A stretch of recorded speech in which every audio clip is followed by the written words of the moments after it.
Ndiyanibulisa nonke egameni elihle lenkosi yethu enguYesu Kristu. Amen. Igama lami ndingulungisa Moyo. Sizokupresenta isifundo number 10. Isifundo esithi uKristu ukhulekela abafundi bakhe. Andihambi ndedwa ke, ndihamba notata. Ndizamnika elo thuba lokuba azazise. Ngibingelele ababukele ekhaya okhulumayo nguGift Moyo. Okay, siyabulela kakhulu tata. Ngeli xesha ke before siqale isifundo sethu sizawuvula ngomthandazo. Sicela utata uMoyo asithandazele. Ngasikhuleke. Bawethu osezulwini, sigoba inhloko, sibonisa uzuko nembeko ezizezakho esifanele wena wedwa. Simema ubukho bakho ngomoya ingcwele xa sizawufunda Nkosi isifundo. Sicela Nkosi singaphelele kusifundeni nje. Sicela sikwazi ukuba ngabenzi belizwi lakho. Sicela egameni lenkosi uYesu Kristu ehlala uze phakade. Amen. Amen. So ezibanditshilo isihloko sesifundo sethu sithi uKristu ukhulekela abantu bakhe.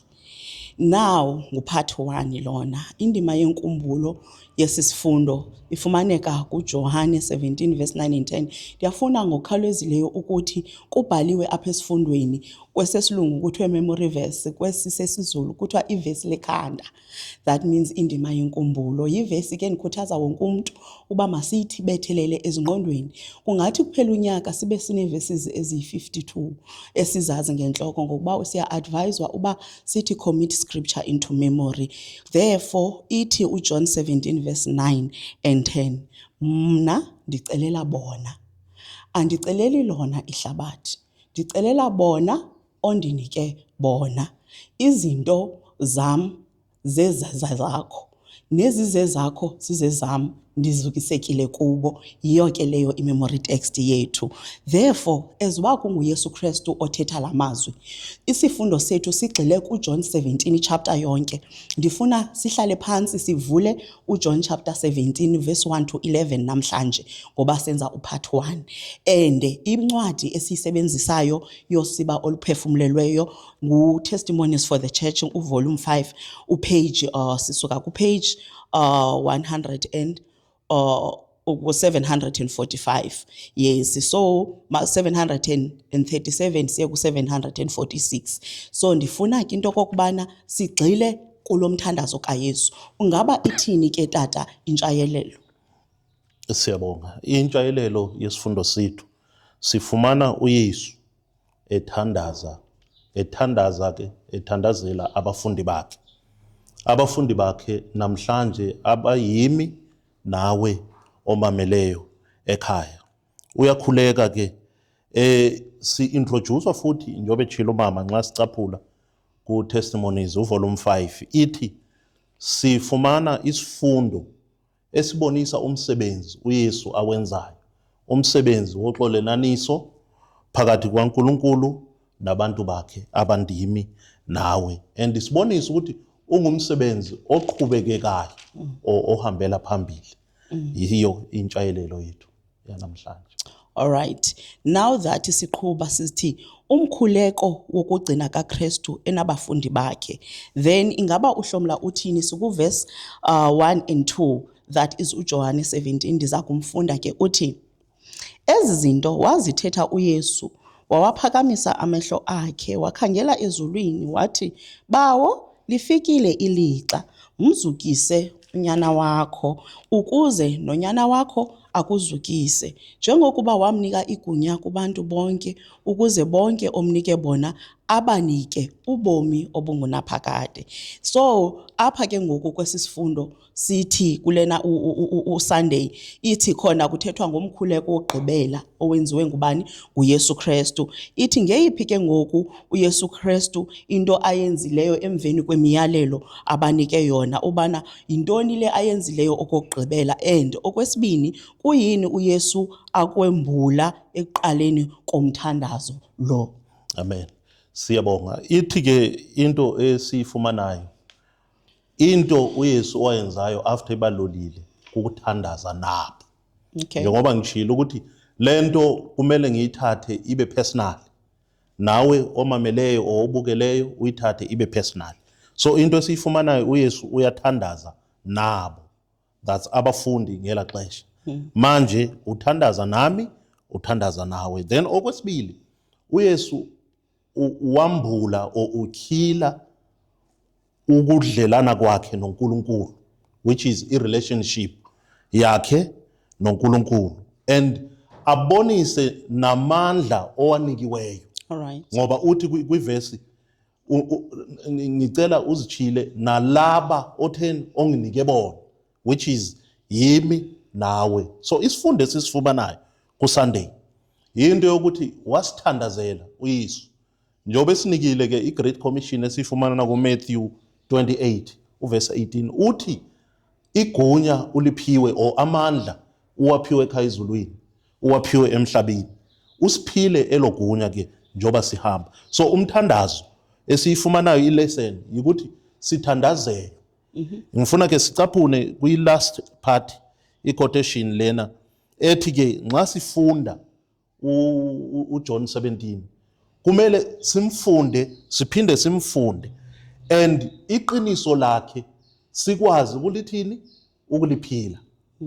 So sithi sikhuleka sibe sithini sisebenza.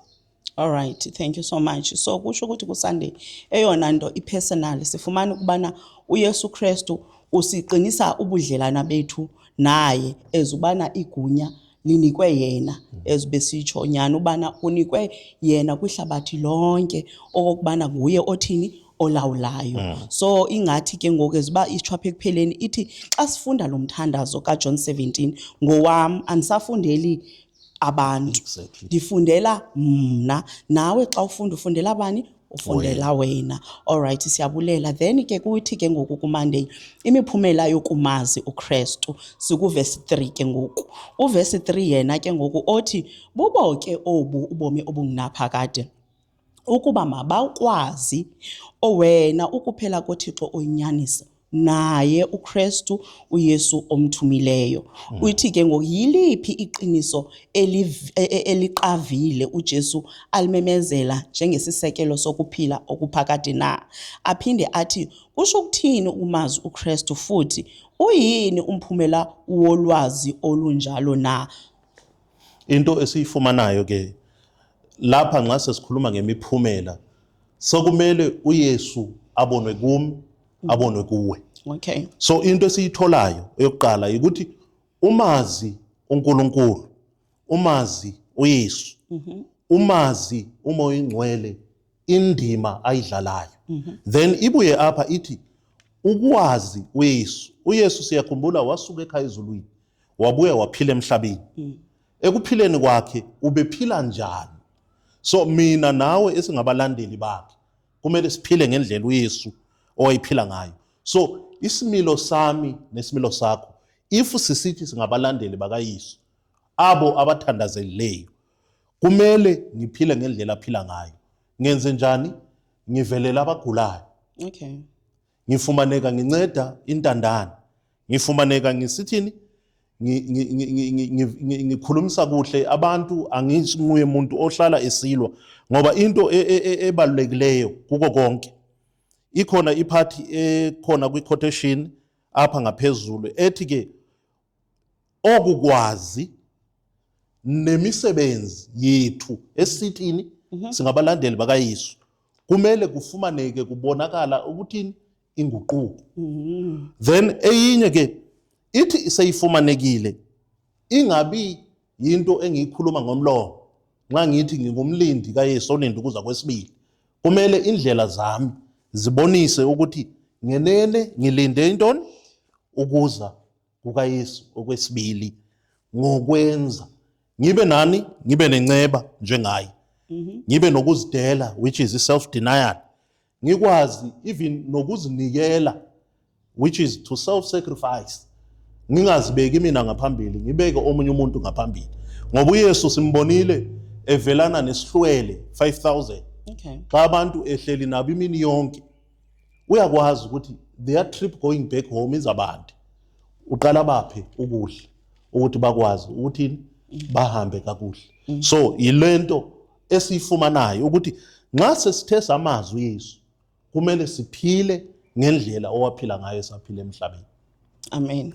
Siyabulela kakhulu. So kuyo le imiphumela yokumazi uYesu, that means iziqhamo izawubonakala nje ngaphakathi kuba siqale simazi ke through intoni ukufunda ilizwi lakhe. Ibuyele kule point obuyithethile ifundwe ku-spirit of prophecy ubana kufuneka singayifundi nje umthandazo kaYesu kodwa sithi assimilate, sikope senze kanjalo. Therefore kuza kwenzeka, you know what, I want to share just this testimony. Nikhumbuza manikhula xa sithandaza ekhaya athi umama besenza ichoice ebendiyithanda 151 kangokuba ndagqibela ukuthi number 151 nditsho nasenkonzweni semncinci, ngoba wathi umama one of the days wathi xa sigqiba kuliculo, eliculo andiqondi uba uzawuphinda ulicule, kwi-second stanza ithi ndithi ndisebenza ndibe ndithandaza ndibambisa imiphefumlo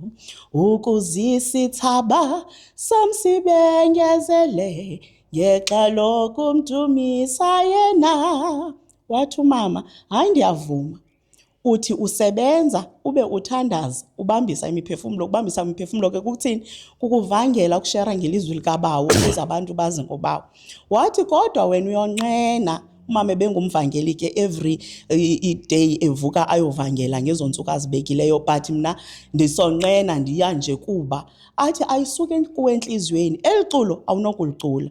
That means even ngoku it makes sense now. That's why ndithi testimony ukuthi bendiyenza nje kangakuba after that kuba ke bendithanda uYesu, umama emportraya uYesu njengomuntu ekufuneka simthande. I ended up nam ndikuthanda ukuvangela. Kodwa lo culo wathi umama linifanelanga, nam ndabe ndibona uba ndiyonqena up until ifuna sikhuphe ukonqena ke ngokwezinhlizweni zethu. Imiphumela yokumazi uYesu izawuthini? Iza kubonakala ezube sisifundo sitsho. Uthi usebenza ube uthandaza, because asuzusebenza nje imisebenzi yendlu, funeka sisebenzele nabanye abantu bamazi uYesu esimazile thina. Siyabulela. Then ke ngoku siyadlula siya kubani? KuMonday. uTuesday rather. Athi ke yena uTuesday uyise nendodana bakhazimuliswa. Then sikuverse 4 ithi ke njengesikhathi somsebenzi wakhe ukuphila kukaKristu emhlabeni kwakuhlanganisani na. Ithi kwakuhlanganisani na. All right, ngicela unifundele yona apha esilungwini so that nizoyiva i-context. Ithi during his ministry, in what did Christ's life on earth consist? Yes, all right, ngiyabonga. Uverse 4 uthi ke lo esukuye no verse 5, mna ndikuzukisile emhlabeni, ndiwufezile umsebenzi obundinikile ukuba ndiwenze. Uverse 4. So ke ngoku ilife kaYesu Kristu, what is it that it consisted while he was on earth? Siyabonga. Eyona nto sisahamba emanyathelweni iyathungelana into yesifundo sethu. Sisuke ekutshileni impilo yakhe. Manje sesingena kwi-practical steps. uYesu masikhumbule nxa ifika emhlabeni ufika abaFarisi benze umthetho kaNkuluNkulu nje eyishumi, yaba miningi, yaba nzima. Ugcina kwesabatha ubabonisa ukuthi isabatha yenzelwe kumuntu, hayi ngenye indlela. So into esiyitholayo, uYesu ubethandwa nguNkulunkulu, ethandwa nangabantu ngendlela obephila ngayo. Okay. So eyona nto befuna ukuyibonisa ukuthi akezanga as i-coincidence or into eyimpazamo, kodwa uze for ukuphushela back amandla obumnyama, amandla kaSathane. Okay. Ebonisa ukuthi isabatha inokugcineka kanje. Abantu abagulayo kufuna sibabhekelele or sibanakekele kanje. Abangaboniyo, abayizigoga bebephakanyiswa nguYesu, ingabi yinto enzima. So ngithanda ke i-quotation lapha eyokuqala ku-A nxa isezantsi, angazi kumbe ungakwazi ukusifundela. Ithi uJesu weza kulomhlaba ukufanekisa isimilo sikaNkuluNkulu ngokuphila kwakhe, futhi wabuyisela emuva ukuhlanekezela uSathana akumisile, futhi wembula inkazimulo kaNkuluNkulu. Amen. Kwakungukuphila phakathi kwabantu ukuthi angembula umusa, uzwelo nothando lukaBaba wakhe osezulwini. Amen. So yilena engqiba kuyibonisa ukuthi ukuze abantu babone mina, remember umthandazo lo ngumthandazo wami nawe. Ukuze kuthiwe nginozwelo kumele ngibonakale ngilithini, ngilopractice or ngilibonisa. Ukuze kukwazi ukuthi kuthiwe nginani, nginothando kumele ngithini, ngilubonisa.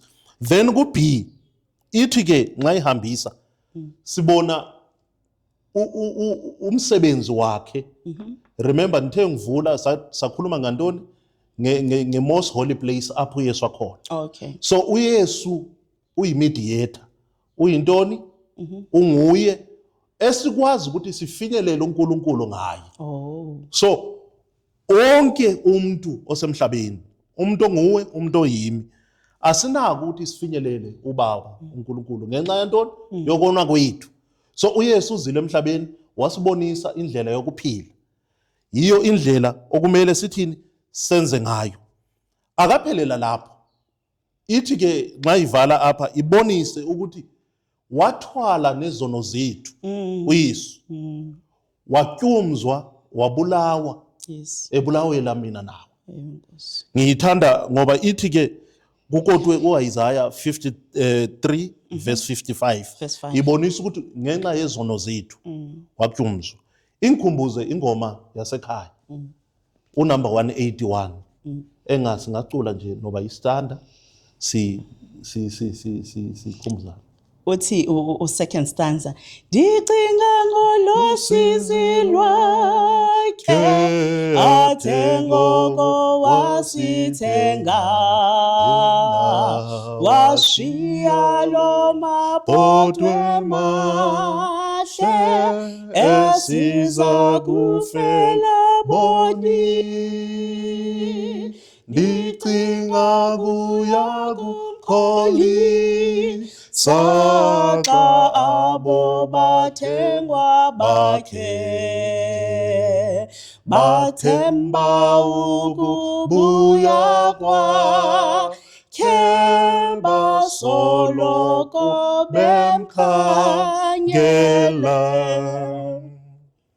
Amen. Indeed uYesu wafela thina and siphiliswe ngantoni ngemivumbo yakhe ezoba usitsho. So xa simvala ke ngoku uLwesibini sibonisa ubuqaqawuli obu, that is the glory that God gave Jesus Christ in order nathi sithini sikuthiwa kaloku sizukisiwe ngaye ubani uYesu njengoba usitsho. Ngoku masibonise ke ngoku oluzuko lukaBawo kubantu. This reminded me as uba uthetha uMatthew 5 verse 16 lo othi let your light so shine before who? Before men, so that they may see your what? Your good works and do what? And glorify the Father who is in heaven. That means, so uyayibona bana lento yokuzukiswa kwethu asithiwanga uhambo njengobuqaqawuli bukaYesu, kufuneka kubonakale in action, love in action. Sithini sibe neliso lokubona ngokuba singabalandeli bakaYesu. Thank you so much. Then as we move forward siya kulesithathu othi ukulungiswa kwabazondelela. So isiku verse 17 othi lento verse 17, John 17 verse 7 no Johane 7 verse 17 othi ngokokuhlangana noKristu abafundi bafinyelela komuphi umqondo maqondana namazwi akhe na. Then uthi ke ngoku ndifunde mina u17 verse 7 uthi ngoku baqondile ukuba zonke izinto ondinike zona zivela kuwe. Ungahlomla uthini ke tata? Okay. Lapha ke kwa isihloko sikhuluma ngokulungiswa kwantoni? Kwabazolandela. Right. Yilena ke nxa siyithungela isuka ku Tuesday. Sengibizwe mina njengomlandeli kaYesu. Umsebenzi engiwunikiweyo ukuthi ngilungise abo abazawulandela uYesu. uYesu ungithandazele mina ngamamkela njengenkosi nomsindisi. Wafela izono zami ngokuvuma izono zami zitransfer ziya kuYesu. Then nxa ufika lapha kumele ngempilo yami ibe yiwitness kulo engithi ngimvangele.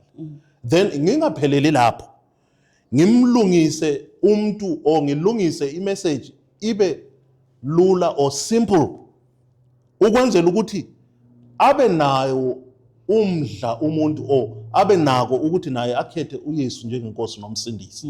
So ithini lento in simple things, ithi amandla okwamkela uYesu akimi akuwe. So into ekhona eqhakathekileyo ukuthi usinike ipower of choice, akasinyanzeli. Ebuyile wazosifela, ithi wafela bonke abone. So kumele ngizibone mina ukuthi ngingumona ofelweyo, and efelwa kumele ngiphile ngibe ngumzekelo, ngoba uYesu wasuka ekhaya ezulwini weza wazophila emhlabeni esibonisa indlela yokuphila. So njengoba manje sisithi ubuyelile ukungcwele kangcwele, nguye esithi nxa sithandaza ngokholo siyakholela ukuthi yena uyavelana nathi, uyakwazi ubuhlungu bethu, uyakwazi ubulwele bethu. And nxa ngisehla nayo uthi ke enye into ekumele siyiqwalasele, lo mthandazo uqwalaselwa o ubalulekile kulabo abazaziyo ukuthi bangaboni, abafuna uYesu abe yintoni, ngumxolelanisi. Yiyo indlela ke okumele siyazi ukuthi nxa silungisa, because angisoze ngirigade abanye abantu, nami kumele ngizilungise ngibe yintoni, yisuccessor kaYesu kumhlaba ochabalalayo. So kumele ngize acknowledge mina ukuthi ngifuna uYesu abe ngumxolelanisi wami nantoni, noNkulunkulu. And ekwekwenzeni oko nginikwe igunya mina, which is ifreedom yokuthi ngichoose ukulandela uNkulunkulu ngendlela efanelekileyo. Amen. Siyabonga ke okugcina pha igqibeleni kuthi kungenxa yobani ngokuqondile uJesu anikela umkhuleki wakhe otholakala kuJohane 17 na kungenxa yobani. That is uverse 9 othi mina ndicelela bona, andiceleli lona ihlabathi, ndicelela abo undinike bona ngokuba bengabakho. Imemory verse yethu leyo, ungayihlomla uthini ke apho kwelo? Ngifuna ke siqwalasele i-quotation, ngicela umfundele esiZulwini last part. Ithi uKristu ulamlela labo abathobekile kakhulu, abacindezelwe kakhulu nabahluphekile, kulabo abalingwayo kakhulu nabavivinywayo. So nxa ngiqukumbela ithi lento, if uzazi wena ukuthi uyasokola, you are suffering, ucindezelwe, unguwe tempted and tried, uYesu uthandazele wena, uthandazele nami. So angifuni kufaka istampa, kodwa ngumuntu ozaziyo ukuthi yena ucindezelwe na, engabe uyasokola na. Siyabulela kakhulu. So sizivala ngelithi kuwo konke mina ndiyafuna ukuthi sonke sizi-successors kaYesu, ngoba uYesu uthi kwi-quotation apha njengoba usoyiquotile, uba bezobonakalisa uNkulunkulu asuse nezi zinto uSathana ebezifaka ezenza ngokungathi usindiso yinto impossible. So ngoku usindiso lukuye kuYesu, kutshiwo apha kusifunda bafuneka sizivume ntoni, izono zethu, because zizo ezithini ezisahlula kwakunye noYesu. Every day we come to him ekwintoni, ekwingcwele kangcwele, most holy place, ukhoyo as our mediator ukusithethelela. Siyambulela ubawo ngaye uYesu amnike thina, in order that sithi come boldly before the throne of God. Amen. Amen. So ke ngoku sikwinqanaba lokugqibela elithi uKristu ukhazimuliswa kubafundi bakhe. Uverse 10 and 11 uthi izinto zonke ezizezam zezakho, zibe ezizezakho zizezam, ndizukisekile ke kubo. Verse 11 andisekhona ehlabathini, ke bona basesehlabathini, mna ndiza kuwe, bawo oyingcwele balondoloze egameni lakho, abo undinike bona, ukuze babe banye njengathi. Ewe tata. Amen. Now lena ke nxa sifika lapha iyaqukumbela, idibanisa yonke into. ayisakhulumi ke ngami nawe as an individual, iseyisithatha isidibanise sibe libandla. Ithi ke ibandla ukuze nikwazi ukuthi kubonakale uYesu lo esithi siyamkhonza, kufuneke thina sithene sibambene naye uYesu nobawo osezulwini, then sikwazi ukuthi azukiswe ngendlela esiba sisenza ngayo. Ithi ke ngifuna siyifunde i-quotation le uline 4 sithando sami ezawuqala ithi ibandla, the church. Kwi-first part Yes, ngaphezulu. ithi, all right, ngicela uyifunde apho ngoba andiyiboni apha Ithi the church endowed with the righteousness of Christ is his disposer, in which the riches of his mercy, his grace, and his love are to appear in full and final display. Okay. Ilena ke iphathe bengqiba kuyithetha ukuthi ibandla lizawubonakala nasekuhlaleni. Amabandla ethu awamanga nje phaya ame phakathi kokuhlala. Kumele sikwazi ukuthi sibe yintoni? Into enokubonakalisa uYesu. Sikwazi ukuthi sibonise inceba yakhe ngokupheleleyo. Sikwazi ukuthi sibonise uthando lwakhe ngokupheleleyo. And ithi ke kumele kubonakale, it must be displayed. Then enye ithi only as they were united with Christ could the disciples hope to have the accompanying power of the Holy Spirit and the cooperation of heaven and through izithunywa. Lapha ke nxa ikhuluma ingikhumbuza kuJohn 14. uYesu xa ethi uyahamba uyolungisa indawo, uthembisa ukuthi uzabashiyela umoya ingcwele.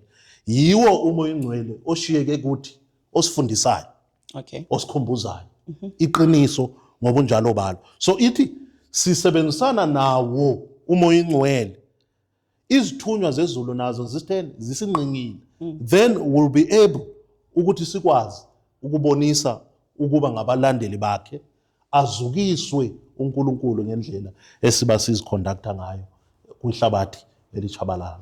Amen. Siyabulela kakhulu ukusivala esi sibonakalisa ke thina singabafundi bakhe ngoku uYesu Kristu. It goes back in my testimony ukuthi umama didn't make a mistake. Ebethanda nokuthi xa uphuma every day unxibile athi uzovangela unjalo. Ndibe ndiqonda ubana andikuyovangela njena ndiya e-shop for example. Wayethetha ukuthi indlela onxibe ngayo iyathini?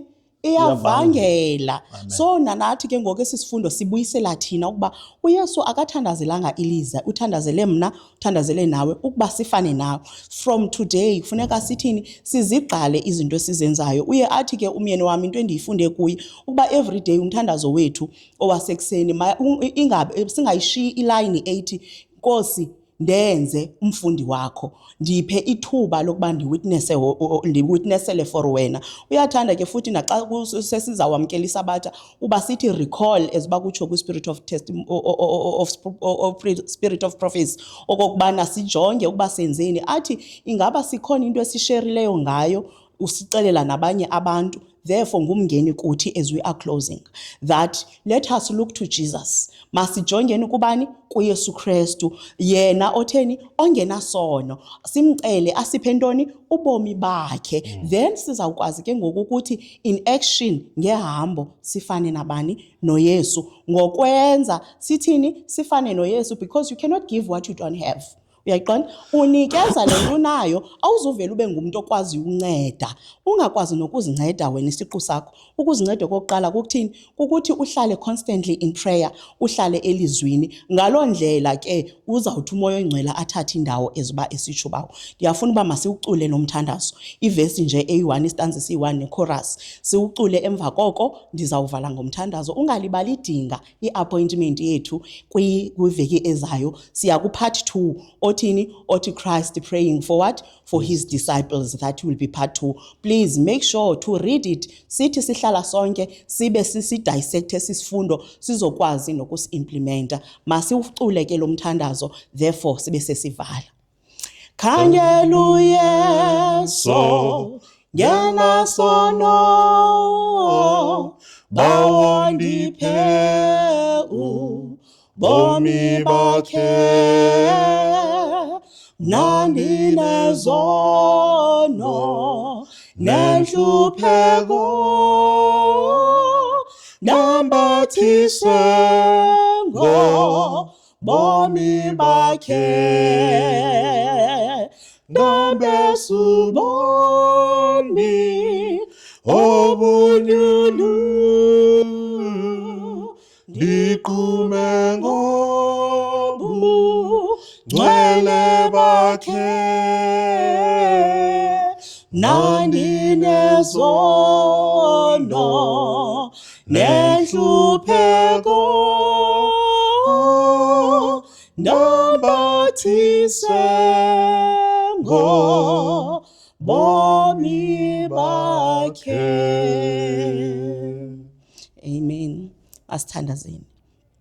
Dear Heavenly Father, we come before the throne of God. Inkosi ethandekayo sisithi siyabulela ngoYesu owasifelayo. Thank you, dear Lord, ngokusenzela inceba eCalvary. Siyabulela ngoba wasithandazela singekathandazi, singekalili Nkosi wabe wena ukhona. Sithi ke ngoku cover us with your life.